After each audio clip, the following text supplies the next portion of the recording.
Salut à tous, j'espère que vous allez bien. Aujourd'hui on se retrouve pour un essai moto, l'essai de ma F850 GS qui est un prêt de longue durée par BMW. Si vous l'avez pas vu, je vous invite à la regarder quand même avant. C'est la vidéo où je la dévoile, où j'explique vraiment en détail toute la moto. Aujourd'hui ça va être la première conduite, le premier tour. Vous avez été nombreux à me le demander, je vous ai répondu en commentaire que ce serait aujourd'hui cet essai où on va voir comment elle roule, comment elle se pilote, comment elle conduit. Donc la F850 GS, c'est la petite sœur de la BMW R1200 GS. GS qui veut dire Gelände et Straße, chemin et route. Donc c'est une moto qui est à la fois faite pour faire du tout-terrain et de la route.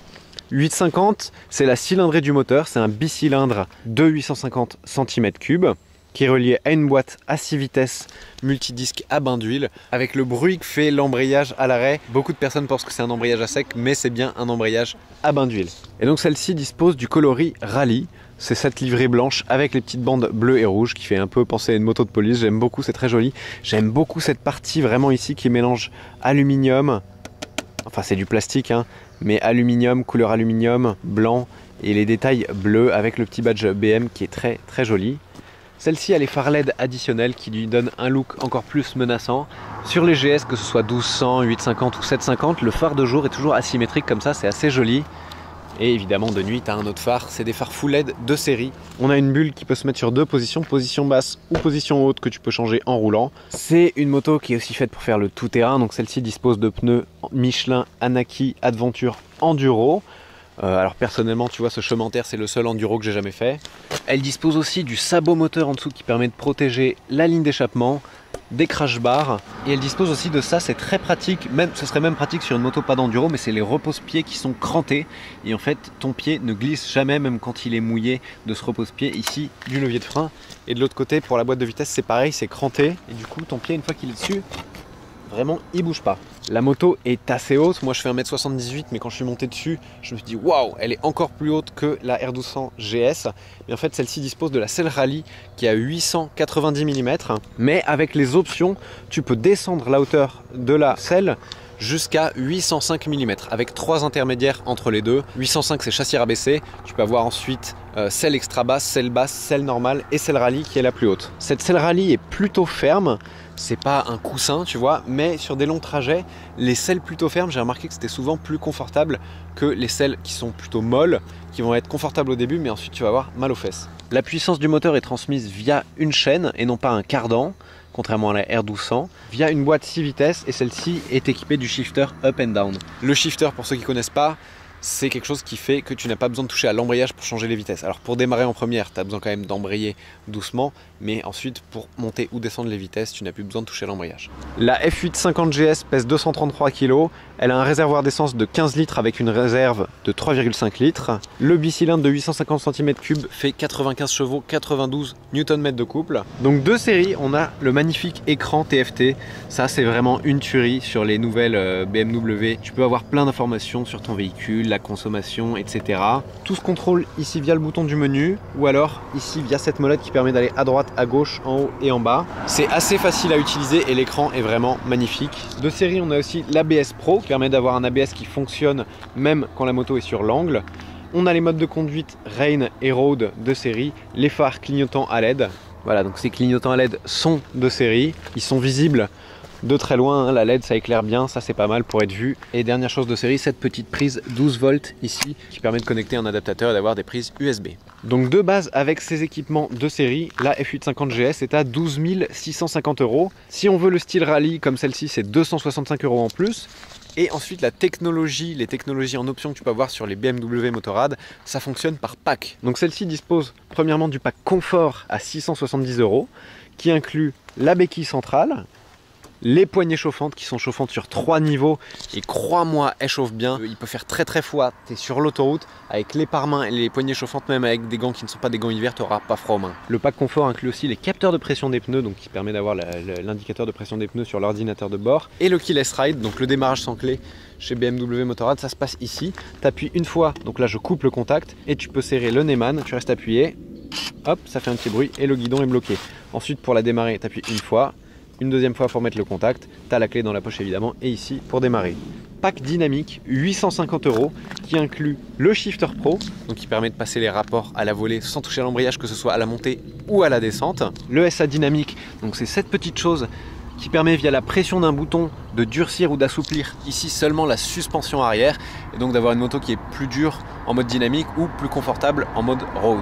Et enfin ce pack dynamique inclut les autres modes de conduite en plus de Rain et Road. Tu vois, si j'appuie ici mode Rain et Road, ça c'est de série, dynamique et enduro, c'est en option. Dernier pack qui est en option, c'est le pack Touring à 550 € qui permet d'avoir le régulateur de vitesse qui se situe ici, on l'active comme ça vers la droite et ensuite on pousse pour augmenter la vitesse et on recule pour la diminuer. La préparation GPS, en fait c'est ça, c'est ce petit support qui va permettre tout simplement d'intégrer le GPS BMW. Personnellement je trouve que ça ne sert à rien parce que les GPS des téléphones Waze, pour ne pas le citer, sont connectés, donc tu évites plus facilement les bouchons. C'est des meilleurs GPS que n'importe quel GPS intégré par les marques déjà. En revanche, là où ça peut être utile, cette préparation GPS BMW, c'est que tu achètes pour 25 € ou 30 € sur Amazon ce petit support que tu clipses, sur lequel tu peux ensuite mettre ton smartphone et le brancher via USB, via des petites prises ici. Ça le recharge directement via la batterie de la moto et ça c'est très cool. Il y a un dernier pack dont celle-ci ne dispose pas, qui est le pack Connected à 420 € qui inclut l'alarme anti-vol et l'appel SOS. Honnêtement, si j'avais configuré la moto moi-même, je l'aurais pas pris non plus. C'est pas forcément le truc le plus indispensable. Mais l'alarme peut t'aider au niveau de l'assurance si tu te la fais voler. Ça peut être un point discutable. La moto est très bien pour faire du duo. Ici, tu as les repose-pieds passager et le passager est très bien avec le top case en plus et le petit dosseret. Faut juste faire un petit peu attention lorsque ton passager monte sur la moto, que tu aies bien les deux pieds à terre, parce que comme elle est assez haute et que le centre de gravité de la moto est assez haut, ce serait bête de tomber lorsque le passager monte. Sinon au niveau du style, j'en ai déjà parlé dans l'autre vidéo, mais j'adore. C'est un trail routier, donc tu as un débattement assez haut de la suspension avant, une roue de 21 pouces à l'avant, 17 pouces à l'arrière, c'est vraiment des très grandes roues. Jantes à rayons, ça j'adore, je suis fan. Vraiment très sympa. On a un système de freinage qui est quand même Brembo, avec deux disques flottants et des étriers flottants à deux pistons à l'avant, des disques de 305 mm à l'avant quand même. Et sinon voilà, on a les deux collecteurs d'échappement qui partent ici et qui rejoignent ce silencieux à Krapovic qui est une option à un petit peu plus de 500 €. Mais vous allez voir, il n'est pas désagréable. Il est temps de la démarrer, d'écouter un petit peu la sonorité de ce bicylindre et puis on va aller prendre la route. La moto est chaude, ne vous inquiétez pas. Donc t'entends, l'embrayage fait un gros bruit. On a l'impression que c'est un embrayage à sec, mais pas du tout. Et regardez l'animation du compteur. C'est vraiment super joli, la vitesse est très lisible. Ça c'est génial ce petit compteur. On écoute. Elle fait un gros bruit, un vrai gros bruit de bicylindre et ça, j'adore. On y va. Alors là, la bulle est en position basse. Je vais vous montrer sur l'autoroute la différence position basse, position haute. Un des trucs qui est fou sur la 850 GS, regardez, c'est à quel point elle est facile à faire démarrer. Même sans mettre de gaz, tu vois, elle part toute seule. C'est vraiment très facile. Alors là, la suspension est en road. Donc il y a deux settings pour la suspension. C'est que la dureté de la suspension arrière sur la F850. La suspension avant n'est pas réglable en dureté. On n'a que l'arrière, donc via le SA. Quand tu mets le mode de conduite dynamique, tu vas voir qu'ici il est toujours en dynamique. D'office, ça met la suspension en dynamique, mais pour la route ou pour la ville, je trouve que c'est pas nécessaire. Alors écoutez-moi cette petite accélération.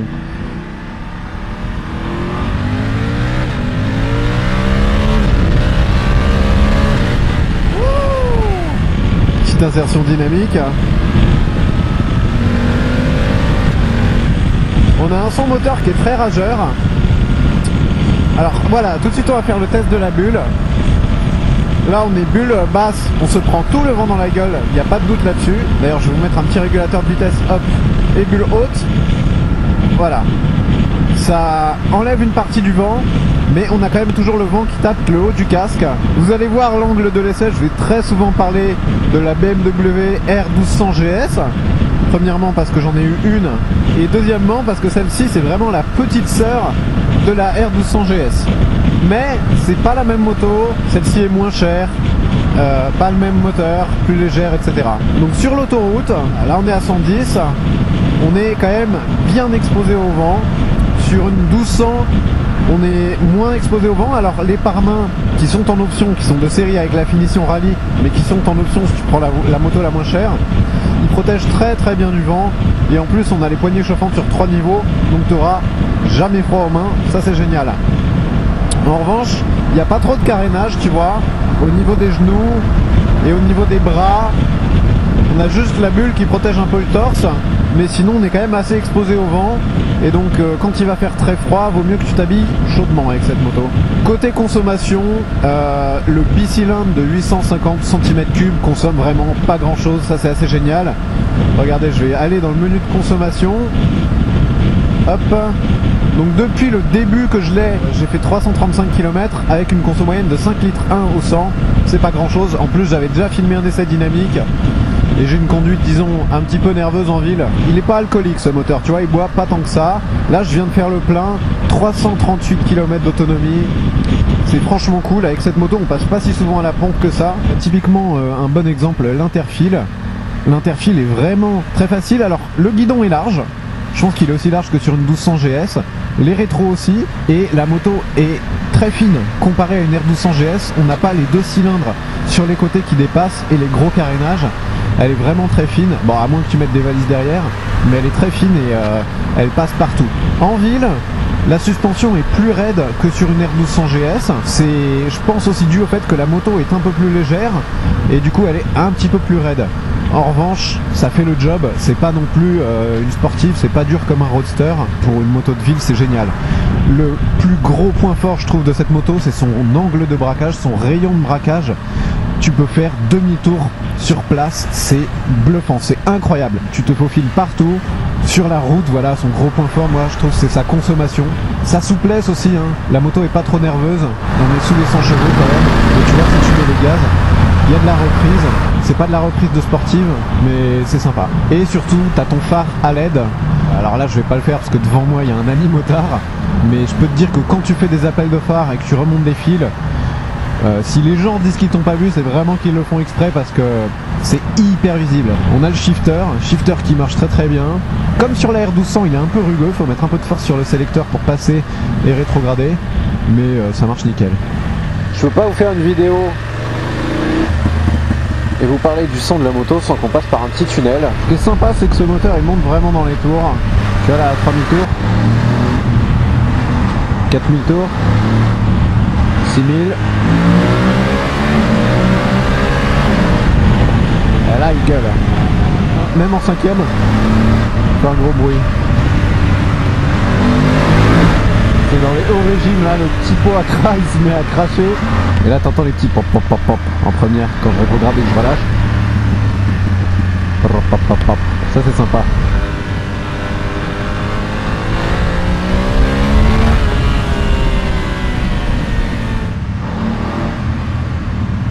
Allez, gaz.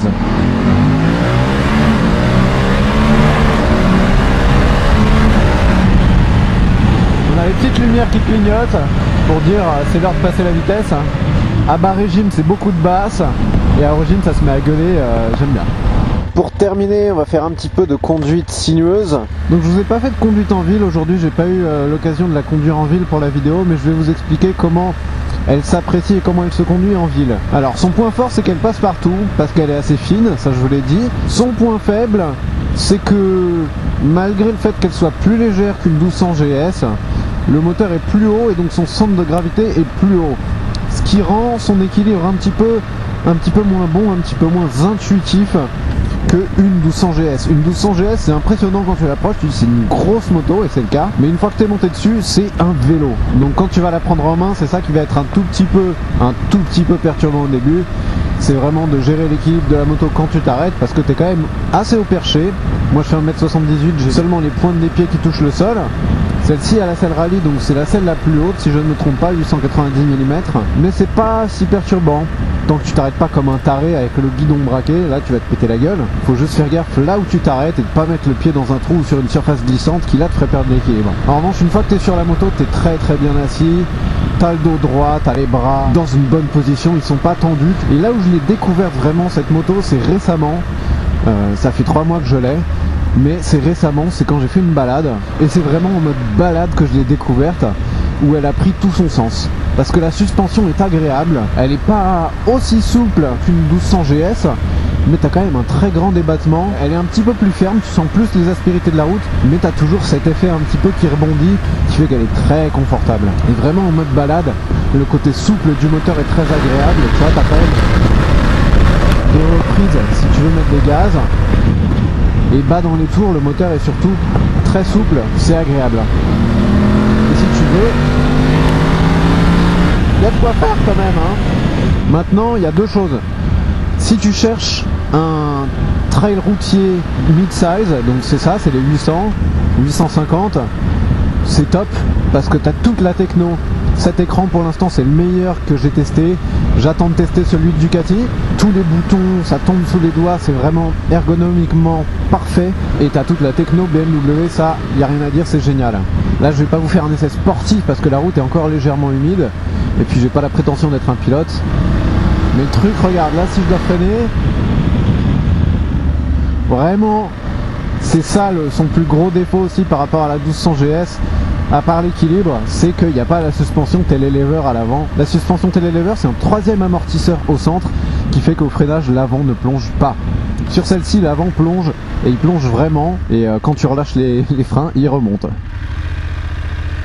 Quand je te dis qu'elle fait demi-tour sur place, regarde, c'est... Là on est en mode dynamique, donc comme on a un système de poignée ride-by-wire, c'est-à-dire électronique, tu as plusieurs modes de conduite que tu peux sélectionner via ce bouton. 90 chevaux sur une bécane, ça commence quand même à envoyer. Alors c'est pas sportif comme accélération si tu as déjà testé des trucs plus puissants, mais c'est totalement suffisant pour un trail routier mid-size.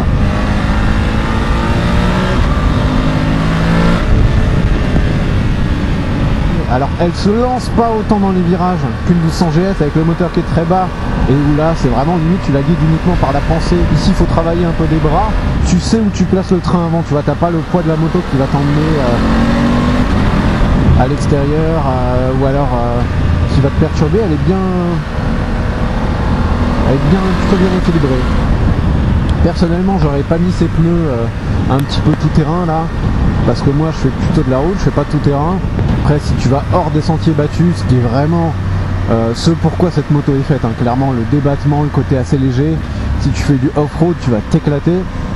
Mais pour la route j'aurais préféré juste des pneus route, hein, des Michelin Road 5, tu vois, c'est ce qu'il y a de plus parfait en ce moment je trouve pour les trails. Il y a un truc aussi qu'il faut mentionner, c'est que moi je viens d'une 1200 GS. La R1200 GS c'était ma précédente moto. Et en fait si tu la compares uniquement à la R1200 GS, comme c'est la petite sœur, en tout point elle est un petit peu moins bien que la R1200 GS. Mais elle est un petit peu moins bien que la moto parfaite. Donc ça reste une très bonne moto. Et si tu veux acheter ça en première moto ou en premier trail, ça va être une question aussi d'argent parce qu'une 1200 GS c'est quand même beaucoup plus cher qu'une F850 GS. T'en auras pour ton argent, hein. Ici ça reste une très bonne moto avec ce qu'il faut de performance quand même. C'est pas ridicule, t'auras juste pas le côté magique de l'équilibre du flat twin de la R1200 ou R1250 si tu as encore plus les moyens, ni la sonorité et la patate à bas régime qu'à la R1200. Un des défauts je trouve de cette moto et de ce moteur, c'est le manque de couple à bas régime. Tu vois dans les tours il y a ce qu'il faut, mais là en dessous de 4000 ça tire pas assez, je trouve, ça tire pas énormément sur les bras. Alors je sais que c'est pas du sportif, qu'on n'est pas sur un 1200 etc, mais tu vois là, 4ème 50 km/h, c'est pas ça tire pas hyper fort sur les bras. Ça c'est un petit peu dommage. C'est renforcer cet effet un petit peu de manque de peps à bas régime par la poignée de gaz qui, je trouve, est pas assez direct. Alors peut-être que c'est lié juste au manque de couple du moteur à bas régime, mais tu vois là je tourne et il se passe pas grand chose en fait au niveau de la poignée des gaz. Ça c'est un peu dommage. Et c'est dans les tours que le moteur prend vie. En fait c'est sympa ce moteur, il a du caractère à tous les régimes parce que il y a des grosses basses, tu vois, à bas régime, avec ces petits pop pop pop, et à haut régime il se met vraiment à grogner, tu vois.